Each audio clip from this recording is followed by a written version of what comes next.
Teman-teman sekalian, sering beredar di masyarakat bahwa seorang pengacara itu hidup dan mendapatkan penghidupannya dari masalah orang lain.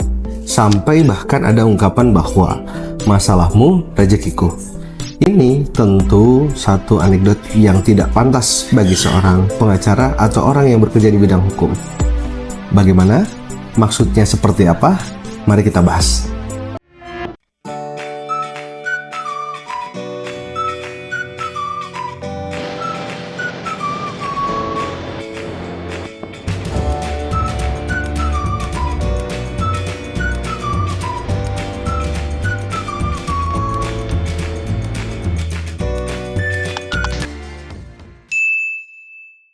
Assalamualaikum warahmatullahi wabarakatuh. Saya Iqbal dari kelas hukum. Hari ini kita mau sharing teman-teman tentang mindset sebagai seorang pengacara. Nah, tadi saya di awal bilang bahwa seringkali orang itu berpandangan atau berpendapat, atau mungkin bahkan pengacaranya sendiri berpendapat bahwa menciptakan masalah agar kemudian menghadirkan rezeki, atau bahkan sampai pada ungkapan masalahmu adalah rezekiku.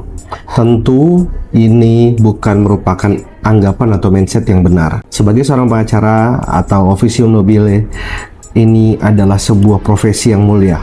Oleh karena itu, kita harus menempatkan profesi yang mulia ini sesuai dengan pekerjaan atau aktivitas yang juga mulia untuk dikerjakan. Tentu anggapan-anggapan ini tidak benar dan tidak tepat. Yang harus kita lakukan adalah membenarkan pikiran kita sebagai seorang pengacara, sebagai seseorang yang bergerak di bidang hukum, terlebih kalau Anda sebagai seorang pengacara atau konsultan hukum. Satu, mindsetnya harus dibenarkan. Mindset apa jadi yang harus ada? Mindsetnya adalah Anda membantu orang lain. Jadi dengan membantu orang lain, meringankan orang lain, maka kita yakin bahwa profesi pengacara akan begitu mulia, akan dinilai mulia seperti apa yang diharapkan dan disematkan.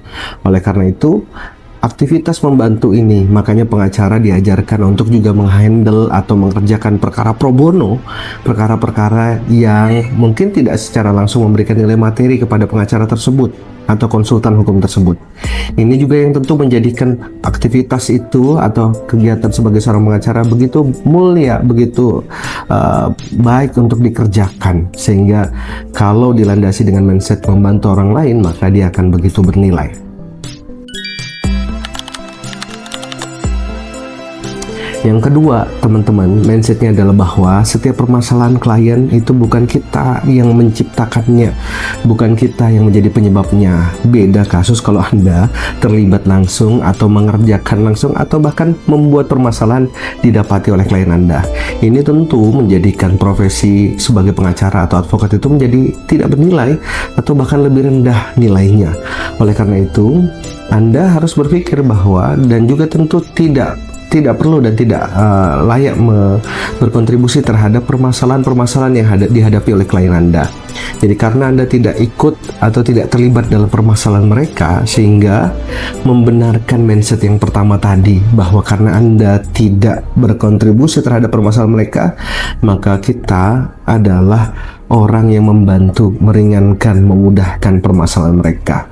Nah, dengan dua hal ini dijalankan, maka kita yakin bahwa profesi officium nobile itu tadi akan begitu dihormati, dihargai oleh masyarakat. Jadi, niatkan, tekadkan bahwa Anda sebagai konsultan hukum, sebagai pengacara adalah orang atau profesi yang membantu meringankan orang lain, bukan mencari masalahnya, bukan menjadikan masalah orang lain sebagai rezeki Anda, tapi karena orang lain yang kita tidak pernah tahu, tidak pernah berharap ikut berkontribusi menjadikan masalah mereka atau jadi masalah mereka, maka kita menjadi orang yang meringankan, memudahkan, bahkan membantu mereka mencari jalan bagaimana keluar dari permasalahan tersebut. Seringkali, beberapa kali kita mendapati, terutama di perkara-perkara yang memang tentu pro bono, orang-orang itu meneteskan air mata karena bantuan yang kita berikan. Tentu ini menjadikan profesi ini begitu mulia dan berharga. Dan tentu saja kita berharap bahwa tidak hanya di perkara pro bono, bahkan perkara berbayar pun orang begitu merasa pantas dan ringan menyelesaikan atau mendapatkan bantuan Anda karena apa yang Anda kerjakan dan Anda memang melakukannya untuk bisa meringankan dan memudahkan permasalahan orang tersebut. So, mindset sebagai pengacara, sebagai tenaga hukum, sebagai konsultan hukum penting untuk Anda tanamkan sehingga Anda tidak ragu lagi, tidak merasa minder lagi bahwa Anda sebagai seorang pengacara, karena Anda yakin bahwa Anda sebagai pengacara adalah orang yang membantu meringankan permasalahan orang lain, bukan turut berkontribusi membuat permasalahan bagi orang lain. Demikian penting bagi kita, luruskan mindset Anda, jadilah officio nobile, pengacara yang begitu bernilai mulia bagi orang-orang di sekitar Anda, bagi masyarakat, bagi bangsa dan negara. Terima kasih, semangat belajar, semoga konten-konten kelas hukum bermanfaat. Saya Iqbal dari kelas hukum, terima kasih, sampai jumpa di konten berikutnya. Assalamualaikum warahmatullahi wabarakatuh.